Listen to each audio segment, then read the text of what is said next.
Riding a dirt bike means there's not much between you, the trees, rocks and dirt, and they're much harder than our bodies. So it's important that you pick yourself a good quality body armour. Now, AJ Roberts and Benny Barrell tell us what they look for in a body armour and neck brace.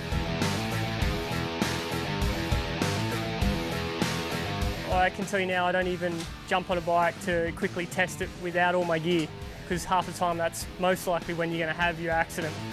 It's one of those things, I guess, that was encouraged in me from when I was a child. And for me, body armour, especially protecting around the rib cage, we get a lot of sticks, rocks, and the unknown when you have a crash that's kind of out of your control. At high speed where you tend to tumble and roll, it's something you need to protect your spine and things like that from getting that sucker punch from a rock. Fitment's really important, obviously. If they're too big, they tend to not do their job. They can sit across to one side and float around, rub on your neck, things like that. Or if they're too small, same thing. What's the point of an armour if it's sitting up here and half your stomach and your abs are hanging out? You've got your Danees, your Alpine Star, your 661 full body suits with the spine protectors, kidney belt built in one, elbow guards and the netting. They are very good. It's probably the most protection you can get in a body armour.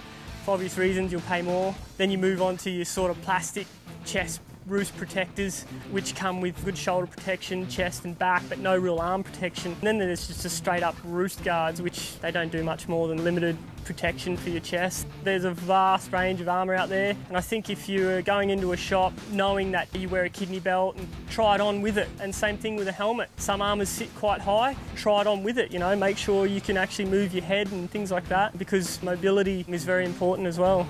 I know a lot of people get caught out with that. They get sold an armour that looks cool, but doesn't necessarily work with their neck brace and things like that, and it's very important to make sure it does, because if your neck brace is sitting wrong, it's not going to do its job.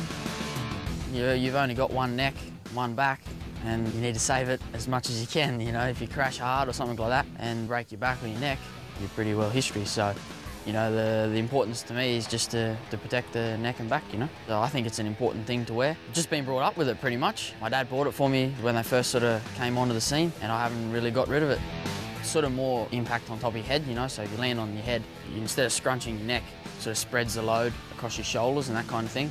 So, you might get a broken collarbone or something like that. To me, that's better than a, broken vertebrae or a back.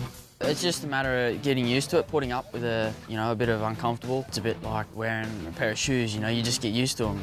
Some people wear body armour without it, some people wear it with it, so it just depends. I probably would take your helmet and your body armour, and just sort of trial and error with all the ones and sort of pick one that feels comfortable for you, and away you go. Everybody's got a different body, different size, all that kind of thing. So there's so many of them on the market, at the moment. I think just what basically fits you the best, and that's the best place to start. Let's remember, your body armour's got to fit well, otherwise it can move around if you have a crash and it won't protect you the way it should.